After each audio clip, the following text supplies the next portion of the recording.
بسم الله الرحمن الرحيم. السلام عليكم ورحمة الله وبركاته.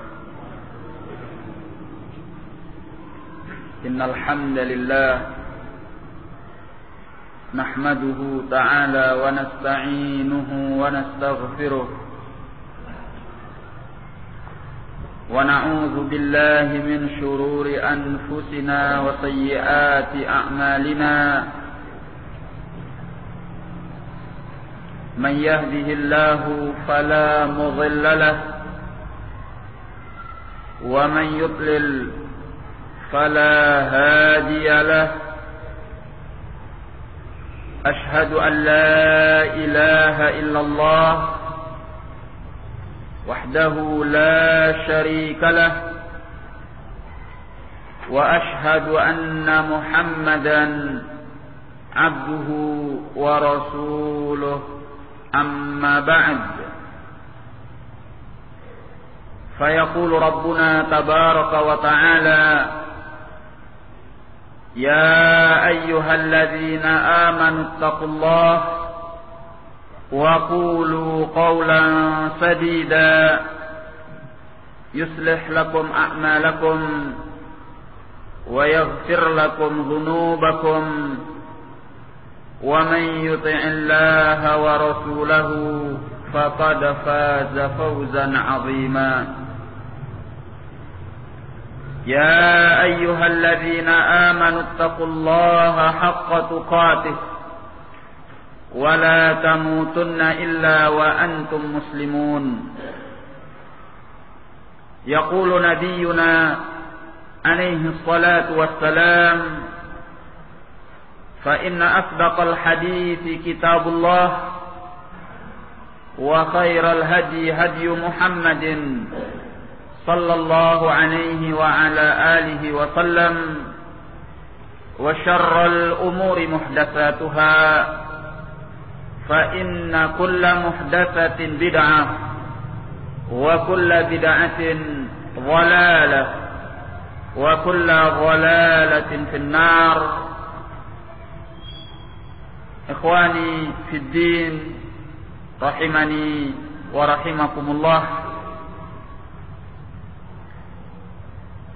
Pertama-tama kita memanjatkan segala puji dan syukur kehadirat Allah Subhanahu wa ta'ala, yang mana Allah telah melimpahkan kepada kita segala kenikmatan dan karunia-Nya. Kemudian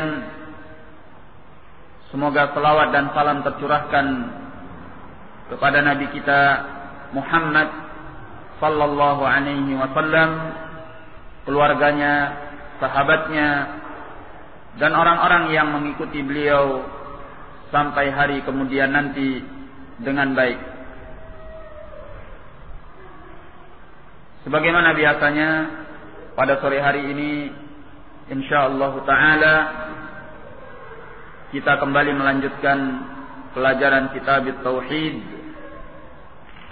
karya Al-Syekh Al-Imam Muhammad bin Abdul Wahhab rahimahullahu ta'ala, disertai dengan syarahnya oleh Al-Syekh Ahmad bin Yahya An-Najmi rahimahullahu ta'ala. Dalam pembahasan kita kali ini, kita masih di dalam keterangan Al-Syekh Ahmad mengenai pelajaran-pelajaran yang bisa diambil dari hadis Ibn Abbas tentang peristiwa atau tepatnya hadis Sahal bin Sa'ad As-Sa'idi radhiyallahu an, mengenai peristiwa di mana Nabi sallallahu alaihi wa ala alihi wasallam menyerahkan bendera perang kepada Ali bin Abi Thalib yang dinyatakan mencintai Allah dan Rasulnya dan dicintai oleh Allah dan Rasulnya. Kita sampai pada poin yang ke-6. Qala, atau kita ulangi dari poin yang ke-5. Khamisan, yang ke-5. Yu'khadhu min qawlihi sallallahu alaihi wa ala alihi wa sallam. Diambil dari sabda beliau sallallahu alaihi wa ala alihi wa sallam. Yaftahullahu ala yadayhi. Allah memberi kemenangan melalui kedua tangannya. Manqabatun aydan li Ali bin Abi Thalib. Ini juga merupakan keistimewaan bagi Ali bin Abi Thalib. Wa fadilatun lahu, dan sebagai keutamaan untuk beliau. Haitsu fatahallahu Khaybar ala yadayhi, yang mana Allah membebaskan wilayah Khaybar melalui kedua tangannya.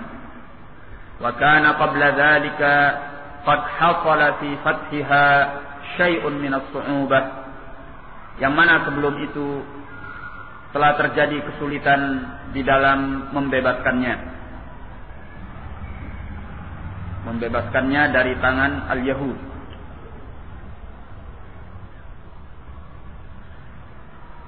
Apa yang diberitakan oleh Nabi sallallahu alaihi wasallam bahwa Allah akan memberi kemenangan melalui tangan Ali bin Abi Thalib, ini adalah bisyarah, merupakan kabar gembira yang diberitakan oleh beliau,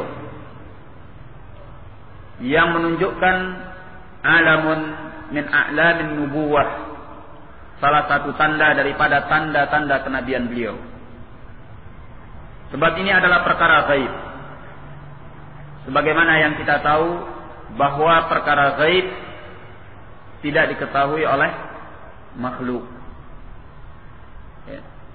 Yang mengetahuinya hanya Allah tabaraka wa ta'ala. Kecuali barang siapa yang diberitahukan oleh Allah dari kalangan para rasul maupun para anbiya, melalui wahyu yang diturunkan oleh Allah kepada mereka. Inilah yang Allah nyatakan di dalam Al-Quran, alimul ghaibi fala yushhidu ala ghaibihi ahada illa man irtadha min rasulin fa innahu yasluku min baini yadayhi wa min khalfihi raqada. Jadi Allah adalah alimul ghaib, fala yuzhiru ala ghaibihi ahada, maka tidak ada seorang pun yang Allah beritahu akan keghaibannya, illa man irtadha min rasulin, kecuali orang yang Allah ridhai dari kalangan rasulnya. Maka Nabi kita Muhammad sallallahu alaihi wa ala alihi wasallam memberitakan sesuatu yang gaib karena wahyu Allah. Ya, karena wahyu Allah. Jikalau ada selain Nabi dan Rasul yang memberitakan tentang perkara gaib, hada kadzdzab. Ya. Seorang pendusta. Dan yang melakukan ini disebut dengan kuhan, ya, atau arraf, atau rammal, para peramal, para dukun, tukang sihir, yang mereka mendapatkan berita dari syaitan. 100 yang mereka kabarkan itu dusta, hanya satu yang benar, sebagaimana yang disebutkan di dalam hadis dari Nabi sallallahu alaihi wa ala alihi wasallam. Jadi ini merupakan alamun min a'lamin nubuwah, salah satu tanda daripada tanda-tanda kenabian beliau.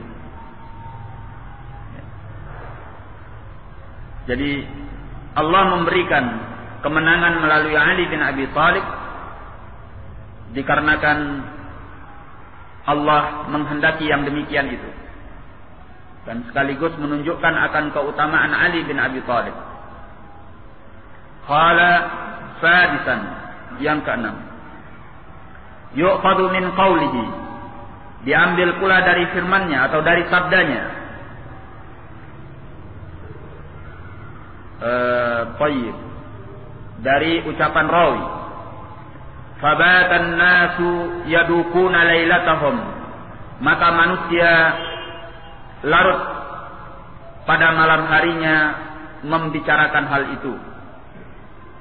Makna yadukun yahudun, artinya mereka larut, wa yatakallamun, dan mereka berbincang-bincang, fiman yutawaqqa'u annahu sayu'taha, mengenai orang yang diprediksikan bahwa dia akan diberikan bendera tersebut. Jadi mereka semalaman membicarakan kira-kira siapa orang yang akan mendapatkan bendera itu, siapa yang akan diberikan oleh Nabi sallallahu alaihi wasallam. Ini mengandung dalil bolehnya berbicara ba'dal isya dalam perkara-perkara yang merupakan maslahat, dalam perkara-perkara kebaikan, dalam perkara ilmu. Wa illa, pada hakikatnya hukum asal daripada al-kalam ba'dal isya adalah makruh. Karena Nabi sallallahu alaihi wasallam beliau tidak suka tidur sebelum isya, dan tidak suka pula untuk berbincang-bincang ba'da al-isya. Tapi hadis ini menunjukkan bahwa diperbolehkan yang demikian itu apabila dalam hal yang mengandung maslahat, dalam perkara ilmu. Sebagaimana Nabi sallallahu alaihi wasallam juga pernah berbincang-bincang dengan Abi Bakar, dengan Umar ibn al-Khattab sampai larut malam mengenai perkara-perkara kaum muslimin. Baik. Sabi'an, yang ketujuh, yu'khadhu minhu, diambil dari hadis ini, tasabuqus sahabati 'alal khair, berlomba-lombanya para sahabat atas kebaikan, wa hubbuhum lahu, dan menunjukkan pula kecintaan mereka kepada kebaikan, wa hirsuhum 'alaihi, dan antusias mereka atas kebaikan, fi qawlihi, yang terdapat di dalam sabdanya, dalam ucapannya, kulluhum yarju ayyu'taha, semua mereka menginginkan bahwa dia diberikan bendera itu. Hatta usira an Umar bin al-Khattab radhiyallahu an, sampai-sampai diriwayatkan dari Umar ibn al-Khattab radhiyallahu an, annahu qal, bahwasanya beliau berkata, ma ahbabtul imarata illa yauma idzin, aku tidak pernah mengharapkan kepemimpinan kecuali hanya pada hari itu saja. Hadis ini diriwayatkan oleh Al-Imam Muslim di dalam sahihnya. Sampai orang yang sekelas Umar ibn al-Khattab mengharapkan kepemimpinan pada hari itu, bahwa dialah yang akan diberikan oleh Nabi sallallahu alaihi wasallam bendera perang. Kenapa para sahabat berharap bahwa merekalah yang mendapatkan kepemimpinan pada hari itu? Yang membuat mereka berharap bukanlah karena kepemimpinannya. Yang membuat mereka berharap karena sifat yang disebutkan bagi pemegang bendera. Apa sifat yang disebutkan? Rajulun yuhibbullaha wa rasulahu wa yuhibbuhullahu wa rasuluh. Seorang yang dia mencintai Allah dan Rasulnya, Allah dan Rasulnya mencintai dia. Inilah yang membuat kemudian as-sahabah masing-masing menginginkan bahwa dialah yang diberikan bendera itu. Karena menginginkan kepemimpinan di dalam Islam adalah perkara yang tidak dibenarkan. Ya. Orang yang mengharapkan kepemimpinan dia tidak akan ditolong oleh Allah. Ya. Tetapi pada hari itu as-sahabah mengharapkan al-imarah, mengharapkan kepemimpinan pada diri mereka masing-masing, bukan karena mujarrad al-imarah, bukan semata-mata karena kepemimpinannya, tapi karena sifat yang disebutkan, yaitu orang yang dicintai oleh Allah dan Rasulnya, dan dia mencintai Allah dan Rasulnya. Nah, jadi ikhwani fiddin rahimani wa rahimakumullah, al-imarah apabila di dalamnya terkandung perkara yang membuat seorang mencintai Allah dan Rasulnya, dicintai oleh Allah dan Rasulnya, maka al-imarah itu menjadi mulia. Kepemimpinan itu menjadi mulia. Oleh karena itu, kepemimpinan di dalam agama adalah perkara yang hendaknya dituntut oleh setiap muslim. Di mana kepemimpinan di dalam agama itu adalah kepemimpinan yang membuatnya mencintai Allah dan Rasulnya dan dicintai oleh Allah dan Rasulnya. Makanya di dalam doa kita diajarkan oleh Allah Tabaraka wa Ta'ala mengucapkan Rabbana hablana min azwajina wa dzurriyyatina qurrata a'yun waj'alna lil muttaqina mada imama. Wahai Rabb kami, berikanlah kepada kami dari istri-istri kami, pasangan-pasangan kami, anak-anak keturunan kami sebagai penyejuk jiwa kami. Waj'alna lil muttaqina imama, dan jadikanlah kami pemimpin bagi orang-orang yang bertakwa. Al-imamah fid din. Pemimpin bagi orang-orang yang bertakwa, yang mana dia mencontohkan kebaikan sehingga diikuti oleh manusia. Dia melakukannya karena Allah, karena mencintai Allah dan ingin dicintai oleh Allah. Nah, kemudian tsaminan, yang kedelapan, yu'khadhu min qawlihi, diambil pula dari firman-Nya, dari sabdanya, atau dari ucapannya. Faqila huwa yashtaki ainai, dia sedang mengeluhkan sakit kedua matanya, yaitu Ali bin Abi Thalib. Fa arsalu ilaihi, maka mereka mengutus orang kepada Ali. Fa utiya bihi, maka Ali bin Abi Thalib didatangkan. Fa basaqa fi ainaihi wa da'alah, maka beliau pun meludah pada kedua mata Ali dan mendoakan kebaikan untuknya. Fa bara'a, maka Ali bin Abi Thalib sembuh. Ka'allam yakun bihi waja', seolah-olah beliau tidak mengalami sakit sebelumnya. Ya, sembuh pada waktu itu juga. Dan ini adalah merupakan alamun min a'lamin nubuwah, mukjizat yang diberikan oleh Allah kepada Nabi sallallahu alaihi wa ala alihi wasallam. Qala mu'jizatun lin Nabi sallallahu alaihi wa ala alihi wasallam. Ini merupakan mukjizat bagi Nabi sallallahu alaihi wa ala alihi wasallam. Haitsu bara'a Ali bin Abi Thalib radhiyallahu an min ar-ramad fil hal. Yang mana Ali bin Abi Thalib radhiyallahu an sembuh dari sakit matanya pada waktu itu juga. Raghma ma yakunu fir ramadi min as-sadid war rutubah. Meskipun di dalam sakit mata itu mengandung nanah dan juga kelembaban, tapi pada waktu itu sembuh dan hilang seketika tanpa meninggalkan bekas. Ka'allam yakun bihi waja', seolah-olah dia tidak mengalami sakit sebelumnya. Ya. Dan ini adalah mukjizat bagi Nabi sallallahu alaihi wa ala alihi wasallam. Dan memang jasad atau fisik Nabi sallallahu alaihi wasallam adalah barakah. Sehingga di masa beliau as-sahabah, ya, berebut untuk mendapatkan bekas-bekas beliau, ya, bekas air wudunya, bekas minumnya, ya, karena memang barokah.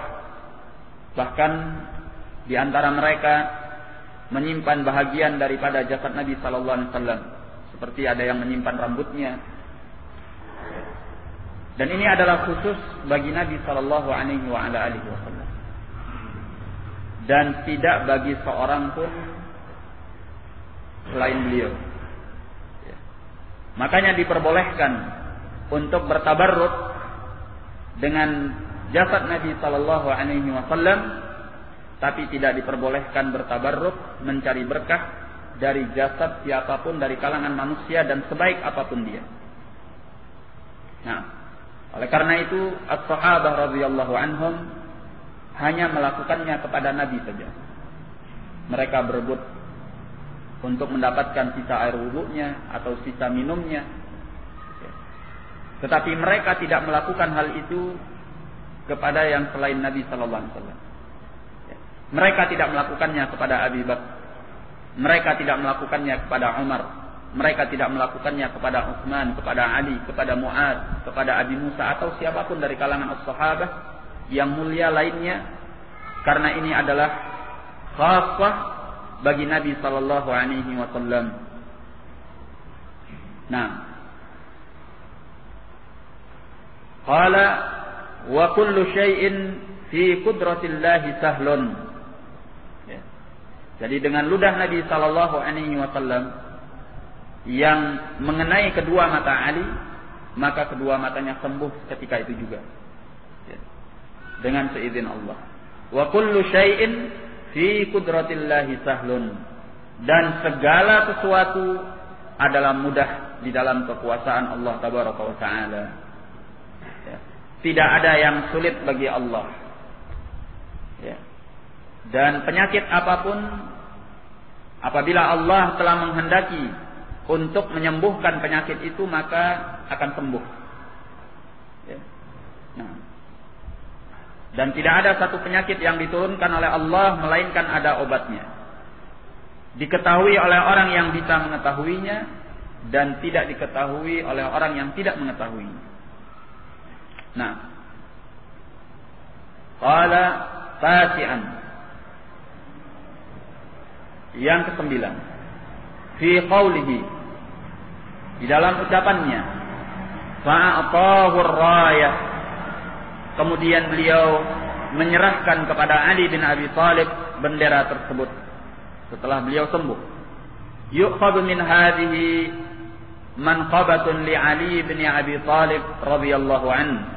Diambil dari pernyataan ini sebuah keistimewaan bagi Ali bin Abi Thalib radhiyallahu anhu. Sebagaimana yang sudah kita pelajari, ya, walaupun hadis ini menunjukkan keistimewaan daripada Ali bin Abi Thalib, tetapi sifat yang disebutkan seorang yang mencintai Allah dan Rasulnya dan dicintai oleh Allah dan Rasulnya bukan hanya milik Ali bin Abi Thalib, ya, tetapi milik siapapun dari orang-orang yang bertakwa, yang mencintai Allah dan Rasulnya dan dicintai oleh Allah dan Rasulnya, sebagaimana yang dikatakan oleh Syekhul Islam Ibnu Taimiyah rahimahullah.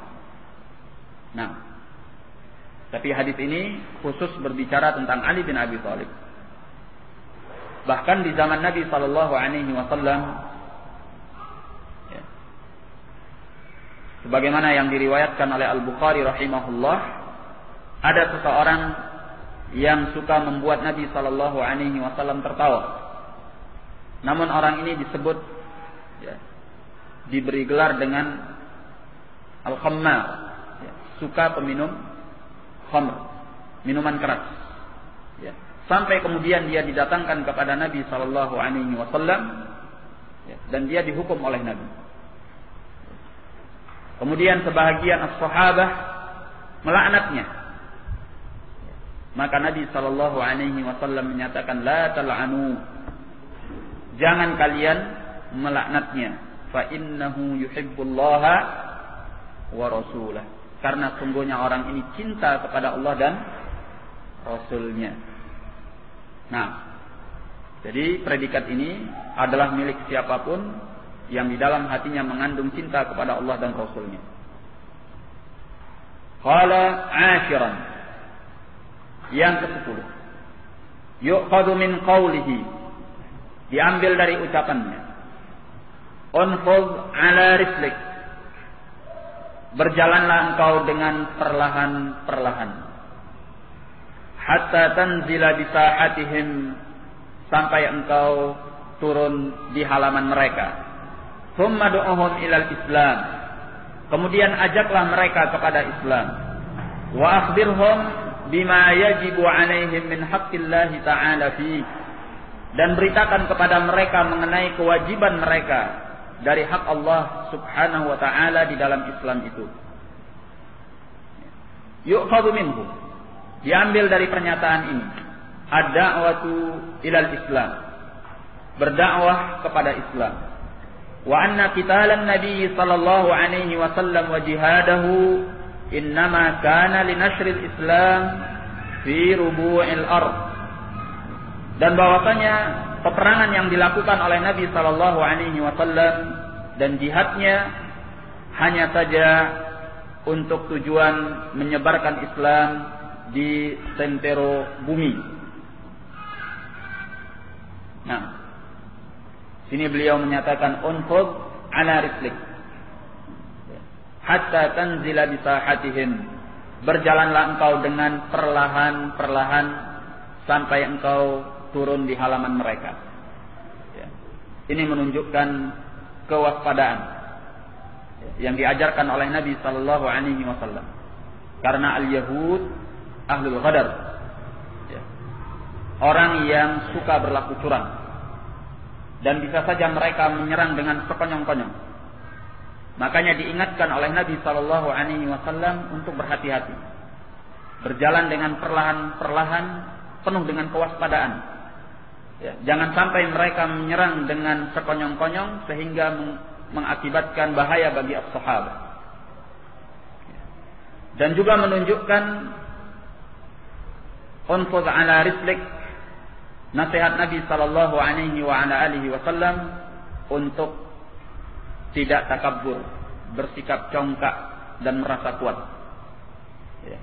Karena yang namanya kemenangan itu adalah milik Allah, pertolongan dari Allah, sehingga tidak perlu merasa besar kepala dan merasa kuat, karena semuanya dengan kehendak Allah tabaraka wa ta'ala. Oleh karena itu Allah pernah memberikan pelajaran kepada as-sahabah dengan sebuah peristiwa yang sangat besar hikmahnya, yaitu apa yang terjadi dalam perang Hunain. Ketika itu as-sahabah berperang dengan 12.000 orang pasukan, yang mana belum pernah sebelumnya Nabi sallallahu alaihi wasallam membawa as-sahabah berperang dengan jumlah pasukan yang sebesar itu. Sehingga mereka dimasuki oleh rasa ujub, bangga diri, merasa besar, sehingga mereka bertakbir dengan suara keras tatkala mereka menuju Hunain. Dan Nabi sallallahu alaihi wasallam sudah sempat mengingatkan mereka untuk bertakbir secara perlahan-perlahan. Kemudian apa yang terjadi? Tatkala mereka sampai di wilayah Hunain, mereka diserang secara sekonyong-konyong oleh kuffar musyrikin yang sudah siap menyambut mereka dari balik bukit, dengan panah dan tombak, sehingga para sahabat yang dengan kekuatan besar itu kocar-kacir, tunggang-langgang, berantakan. Bahkan disebutkan pada hari itu sahabat-sahabat mulia pun sempat lari daripada peperangan. Padahal lari daripada peperangan itu adalah sesuatu yang azim, sesuatu yang besar dalam peperangan. Nah, namun semua itu adalah pelajaran penting, di mana jumlah itu tidak bermanfaat kalau Allah sudah menghendaki kekalahan. Dan pelajaran ini diabadikan oleh Allah di dalam Al-Quran. Wa yawma Hunainin idh a'jabatkum kasratukum falam tughni ankum syai'a, kata Allah. Dan pada hari perang Hunain, tatkala kalian merasa bangga dengan jumlah kalian yang banyak, falam tughni ankum syai'a. Ternyata jumlah kalian yang banyak itu tidak bermanfaat bagi kalian. Baik. Wa dhaqat 'alaikumul ardu bima rahubat tsumma wallaitum mudbirin. Kemudian kalian merasa bahwa bumi itu sempit, lantas kalian mundur ke belakang, lari daripada medan peperangan. Nah, di sini Nabi kita Muhammad sallallahu alaihi wa ala alihi wasallam mengingatkan unfuz ala rislik. Ya. Berjalanlah perlahan-perlahan, waspada. Ya. Hatta tanzila di sahatihim, sampai engkau turun di halaman mereka. Nah. Tsumma du'uhum ilal Islam. Kemudian ajaklah mereka kepada Islam. Ini mengandung isyarat bahwasanya orang-orang yang kufar, yang notabene-nya mereka adalah orang-orang yang kafir kepada Allah dan Rasulnya, mereka tidak boleh diperangi kecuali setelah sampai kepada mereka da'watul Islam. Ya. Makanya Nabi sallallahu alaihi wa ala alihi wasallam memerintahkan tatkala sampai ke tempat mereka, jangan langsung mulai dengan peperangan. Tapi apa? Tawarkan Islam kepada mereka. Ya. Karena para kufar yang belum mendengar dakwatul Islam, hendaknya didakwahi terlebih dahulu sebelum diperangi. Ini adalah rahmah yang diajarkan oleh Nabi sallallahu alaihi wasallam kepada manusia. Nah, dan boleh menyerang al-kuffar, orang-orang kafir, tanpa didahului oleh dakwah kepada Islam, apabila dakwatul Islam itu sudah pernah sampai kepada mereka sebelumnya. Ya. Sebagaimana Nabi sallallahu alaihi wasallam menyerang Bani Musthalib. Ya. Beliau menyerang mereka secara tiba-tiba. Tatkala sampai kepada beliau berita bahwa Al-Harits bin Dhirar, yaitu pemuka mereka, sedang mengumpulkan kekuatan untuk memerangi Nabi sallallahu alaihi wasallam. Dan Bani Musthalib adalah Yahud Al-Madinah yang punya perjanjian dengan Nabi sallallahu alaihi wasallam. Artinya sudah sampai kepada mereka dakwatul Islam. Nah, maka akhirnya mereka pun diserang secara tiba-tiba dan mereka dilumpuhkan oleh Nabi sallallahu alaihi wasallam dan para sahabatnya, sehingga beliau menawan mereka dan menawan para wanita mereka dan anak-anak mereka. Ya. Baik. Jadi memulai dakwah kepada Islam sebelum memerangi al-kuffar, ini kalau dakwatul Islam belum sampai kepada mereka. Tapi kalau sudah pernah sampai kepada mereka, maka tidak mengapa untuk menyerang mereka walau tanpa didahului oleh dakwah kepada Islam. Nah, qala wa anna qitalan nabi sallallahu alaihi wasallam wa jihadahu innama kana li nashril Islam fi rubu'il ard. Dan bahwasanya peperangan Nabi sallallahu alaihi wasallam dan jihadnya hanya saja untuk menyebarkan Islam di sentero bumi. Nah, dan berjihad itu adalah salah satu cara untuk menyebarkan Islam dan bukan satu-satunya cara. Ya. Salah satu cara untuk menyebarkan Islam dan bukan satu-satunya cara. Nah, dan tujuan al-jihad sebagaimana yang disebutkan di sini adalah linashril Islam fi rubu'il ard, adalah untuk menyebarkan Islam di sentero bumi. Oleh karena itu, jihad yang dilakukan secara syar'i tujuannya adalah linashril Islam, untuk menyebarkan Islam. Maka jihad yang tidak ditegakkan secara syar'i bukannya berdampak menyebarkan Islam, tetapi justru membuat fitnah bagi Islam. Nah, membuat fitnah bagi Islam. Seperti apa yang dilakukan oleh para jihadiyun, di mana mereka melakukan jihad hanya menumpahkan darah kaum muslimin, ya, membuat jeleknya citra jihad, sehingga banyak orang yang menjadi takut kepada Islam. Padahal Nabi Shallallahu Alaihi Wasallam, demikian pula sahabat setelah beliau, tatkala mereka melakukan jihad, orang-orang yang ditaklukkan, negeri-negeri yang dibebaskan, justru merasa senang dengan kemenangan kaum muslimin. Kenapa? Karena mereka melihat bagaimana mulianya Islam yang datang bersama sahabat radhiyallahu anhum. Oleh karena itu para ulama menyatakan bahwa tersebarnya Islam di masa lampau itu bukan semata-mata karena peperangan yang dilakukan oleh Nabi sallallahu alaihi wasallam dan para sahabat setelahnya. Tapi lebih daripada itu, di mana as-sahabah menyebarkan Islam ke berbagai penjuru dunia dengan akhlak mereka, dengan Islam yang mereka bawa, sehingga dengan akhlak dan Islam yang mereka bawa, manusia masuk ke dalam Islam afwaja, secara berbondong-bondong, karena mereka melihat di mana as-sahabah tidak melakukan pengerusakan sebagaimana yang dilakukan oleh para penjajah. Ya. Bahkan mereka melihat bagaimana mulianya akhlak as-sahabah di dalam mensikapi para tawanan mereka. Ya. Di dalam mensikapi negeri mereka yang ditundukkan oleh as-sahabah. Inilah yang membuat kemudian para penduduk negeri yang ditaklukkan oleh as-sahabah, mereka masuk ke dalam Islam dari lubuk hati mereka. Ya.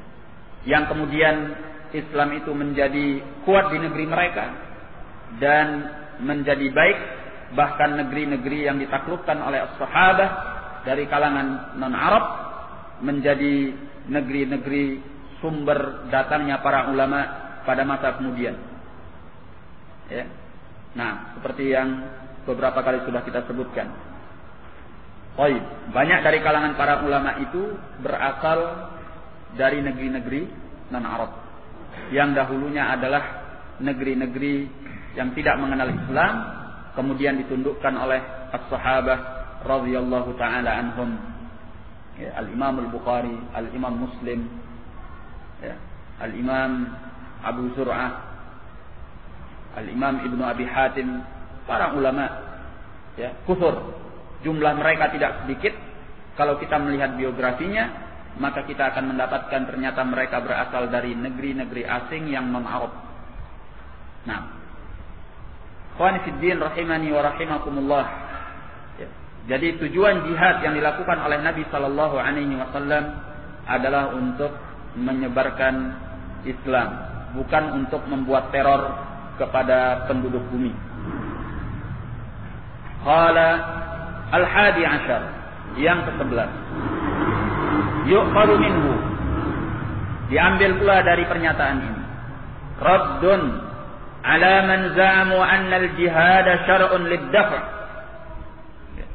Dalam pernyataan ini mengandung bantahan kepada orang-orang yang menyangka bahwasanya jihad itu disyariatkan hanya untuk membela diri.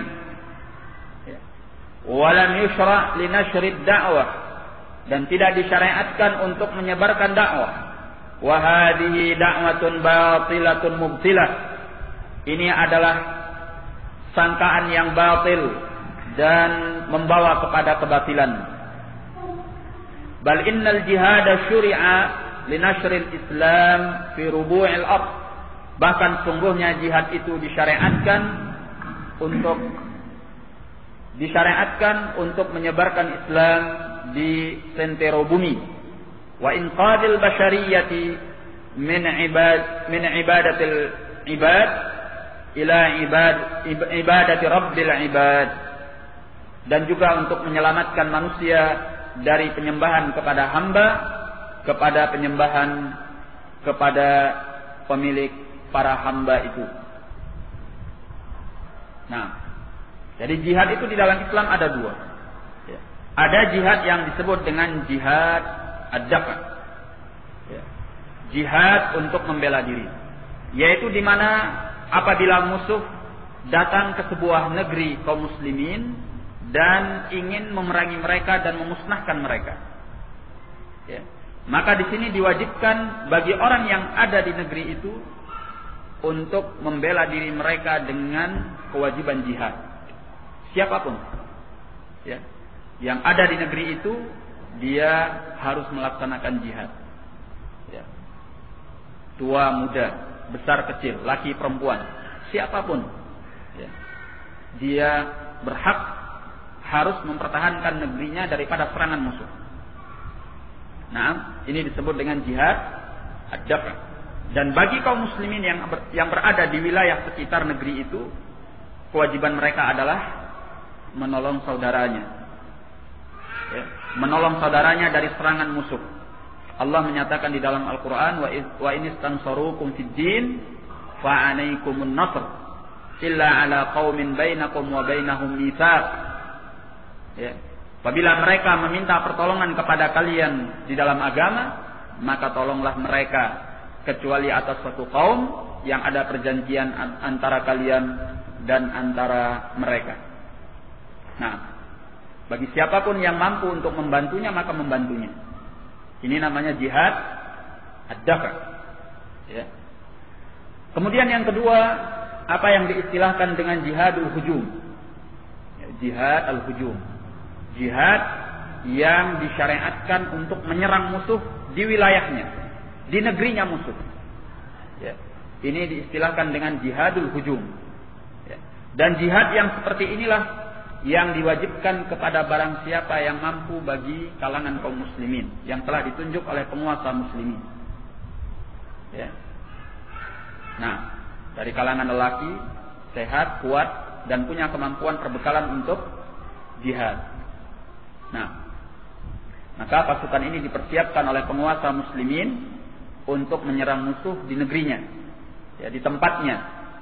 Dan jihadul hujum inilah yang disyariatkan linashri al-Islam, ya, disyariatkan untuk menyebarkan al-Islam ke berbagai penjuru bumi. Nah, jadi yang namanya jihad, kata beliau, bukan hanya untuk mempertahankan diri, ya, bukan hanya untuk mempertahankan diri, tapi juga untuk menyerang musuh yang ada di tempatnya. Nah, dan ini yang barangkali agak dilupakan oleh banyak dari negeri-negeri Islam, ya, di mana mereka beranggapan bahwa jihad itu ada kalau mempertahankan diri. Padahal jihad itu juga ada yang disebut dengan jihad al-hujum. Ya. Jihad al-hujum, menyerang musuh di tempat mereka apabila musuh itu ingin disebarkan Islam di antara mereka. Nabi SAW, sebagaimana dalam hadis Buraidah yang dikeluarkan oleh Al-Imam Muslim rahimahullah, beliau mengajarkan di mana beliau apabila mengirim sebuah pasukan ke negeri musuh, beliau mewasiatkan mereka untuk bertakwa kepada Allah. Kemudian mengatakan kepada mereka, ya, untuk memberi musuh kepada salah satu 3 pilihan. Pilihan yang pertama adalah masuk ke dalam Islam. Pilihan yang kedua, kalau mereka tidak mau masuk ke dalam Islam, adalah mereka membayar upeti. Dan pilihan yang ketiga, kalau mereka juga tidak membayar upeti, maka mereka memilih untuk diperangi. Dan mereka inilah yang diperangi. Ya. Negeri mereka disebut dengan Darul Harb, negeri yang harus dikobarkan padanya peperangan. Dan orang-orangnya disebut dengan kafir harbi. Ya. Kafir harbi. Nah, sedangkan yang mau membayar upeti, maka mereka dilindungi, negeri mereka tidak diperangi. Nah, dan mereka ini adalah para kufar yang disebut dengan kafir zimmi. Nah,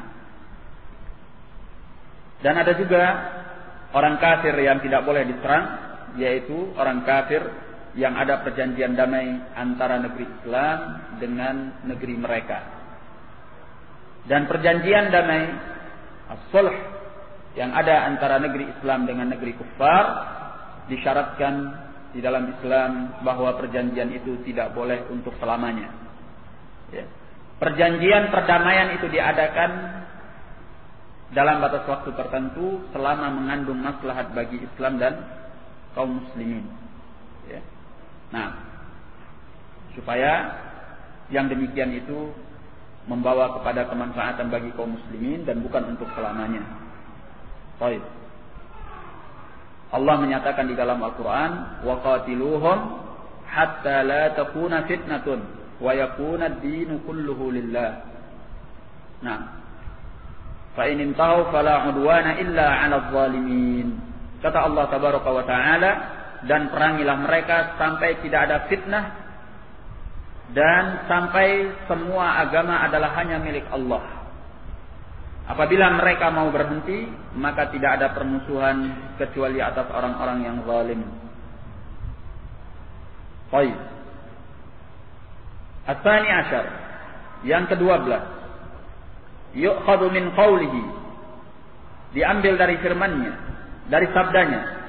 Fa wallahi la ayyahdiyallahu bika rajulan wahidan khairul laka min hubbin na'am.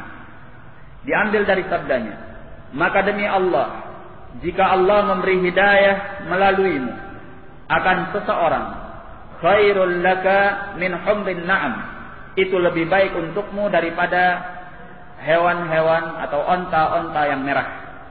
Wan na'am hiya al-ibl. Na'am itu adalah onta. Wal humru minha afdalu min ghairiha. Dan yang merah di antaranya, di antara onta-onta itu, afdalu min ghairiha, lebih utama daripada yang selainnya. Wa kanat anfasal amwali indal Arab. Dan onta-onta merah itu adalah harta yang paling berharga di kalangan Arab. Jadi ikhwan fiddin rahimani wa rahimakumullah, ya, beliau mengajari bahwasanya memberikan hidayah kepada manusia itu lebih baik daripada harta benda. Ya.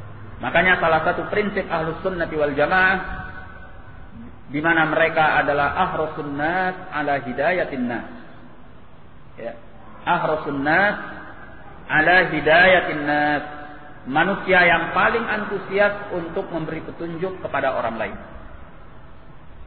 Ya. Jadi kita jangan mengharapkan sesatnya orang lain, tetapi justru kita mengharapkan orang lain itu mendapatkan hidayah.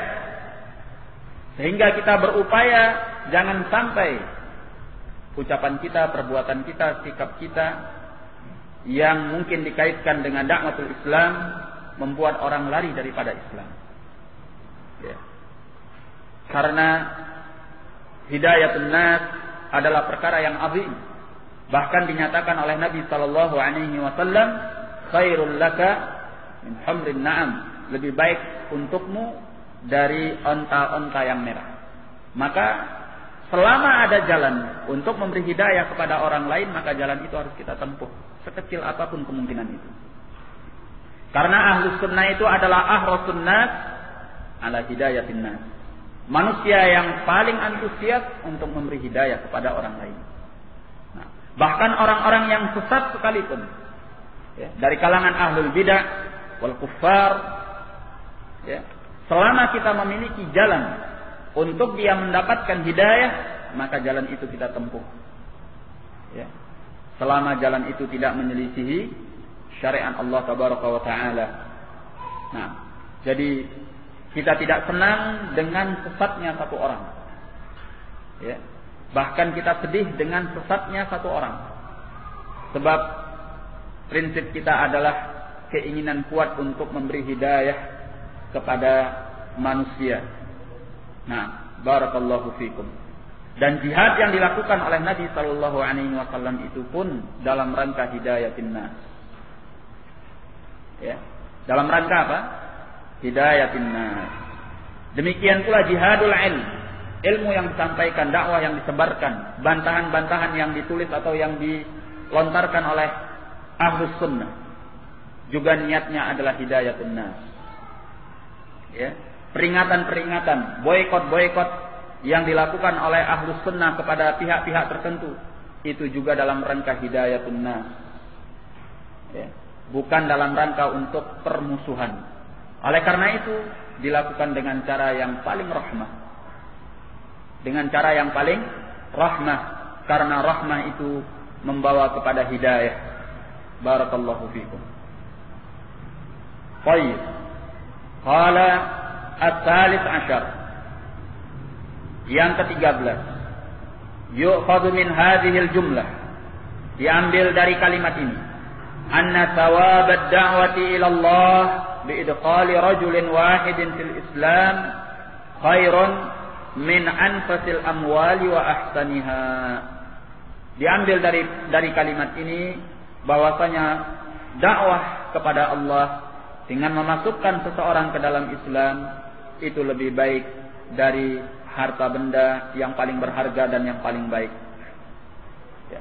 Bahkan bukan hanya membuat orang masuk ke dalam Islam, menunjukkan satu kebaikan pun dia mendapatkan pahala yang besar. Ya.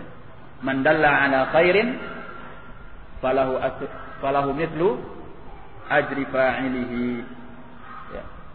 Kata Nabi sallallahu alaihi wasallam, barang siapa yang menunjukkan kepada sebuah kebaikan, maka dia mendapatkan seperti pahala orang yang melaksanakannya.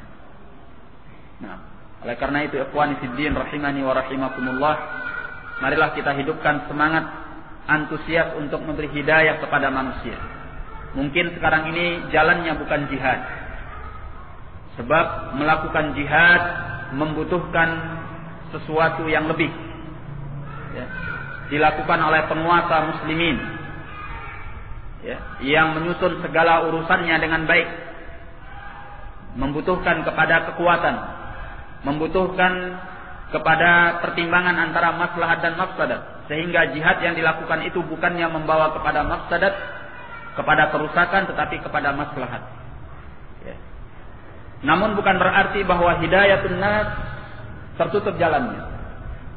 Hidayatun nas itu memiliki jalan yang cukup banyak. Di antaranya dengan jihad, di antaranya dengan ta'lim, ya, di antaranya dengan menyebarkan tulisan, majalah, buletin, ya, buku-buku, atau apa saja yang bisa membuat orang mendapatkan hidayah. Bisa pula dengan jalan untuk mengajak manusia menghadiri kajian, ya, menghadiri kajian, ya, punya tetangga, punya teman, punya saudara, punya adik, punya kakak, atau siapapun yang bisa kita ajak dalam rangka hidayatin nas. Qayyid, demikian pula dengan penyebaran pamflet misalnya. Ya. Saya lihat ini adalah perkara yang cukup penting dan sangat membantu di dalam penyebaran Islam dan dakwah al-Islam. Ya. Oleh karena itu, jangan pernah merasa putus asa atau merasa lesu dari memberi hidayah kepada manusia.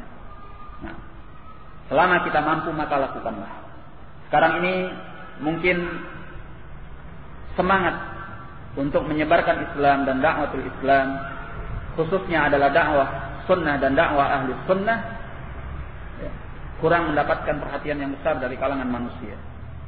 Maka diharapkan perhatian yang besar itu muncul pertama kali dari ahli sunnah itu sendiri, ya, di mana mereka menggunakan segala cara yang baik yang tidak menentang syariat Allah untuk menyebarkan dakwah, ya, dengan apa yang mereka mampu, ya, agar dapat memberikan hidayah kepada manusia, memberikan hidayah kepada manusia. Nah, barakallahu fikum.